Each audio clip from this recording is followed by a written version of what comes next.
Hi, this is Ms. Holly from Olympian High School. I want to continue to do this video lecture on Chinggis Khan for my students and for Mr. Hammond's students. So we just learned about Chinggis Khan, or Temujin, and we learned about how he broke up the tribal organizations to create a powerful military that was highly disciplined, that was really good at equestrian skills and short bows and psychological warfare, and how he then conquers Central Asia to prevent other challenges to his rule, and then he's going to project power outside of Central Asia. And so the two places I really want to focus on are his conquest of northern China. That should read northern China, it's a mistake. And then his conquest of Afghanistan and Persia. So in the book, you can see this on pages like 469, 470. You can follow along there. So this is a mistake. He doesn't conquer all of China. It's not until later, until Kublai Khan, his grandson, that they conquer all of China.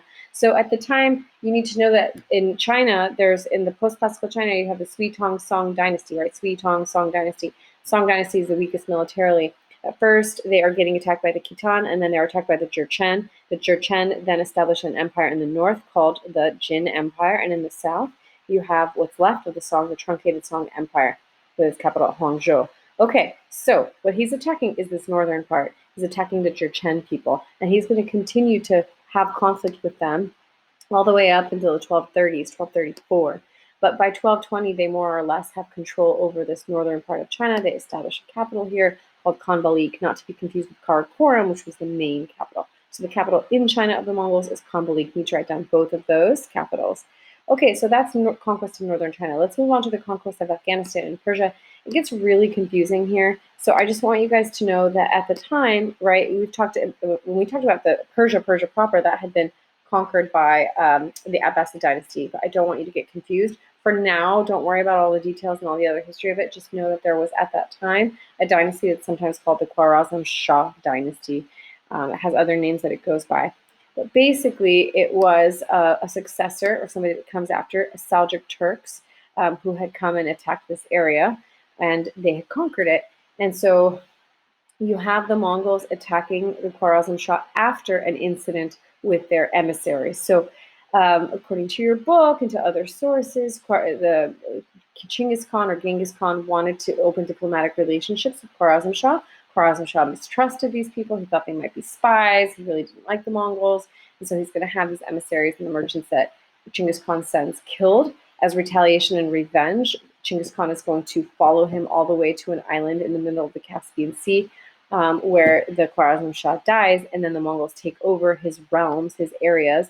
And to prevent any resurgence of loyalty to the Khwarezm Shah or the rebuilding of the state there, the Mongols then destroy many buildings, and most importantly, the biggest destruction that they partake in is they destroy this delicate Qanat system. Qanats are underground canals meant to transport water, and so you have this really significant long-term effect, which is because the Mongols destroyed the Qanats, you're going to have less agricultural production in this land for many years to come. So for a long time after that, the Persians are cursing the Mongols for destroying their lands, and especially this Qanat system.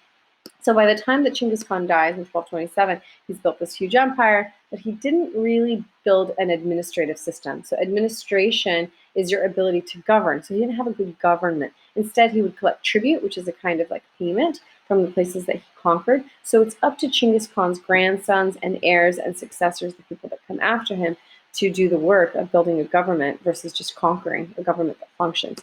So I went over this slide, and then Chinggis Khan dies. And in the next slide, you're going to see that over time, after his death sets off a play for power amongst his successors, it's going to eventually be divided up into 4 empires, and those are the ones we're going to study in just a moment. But that takes you up to Chinggis Khan's death, and we're going to pick up with what happens after Chinggis Khan dies, after the struggle for power, and with the division of his large empire into 4 different parts.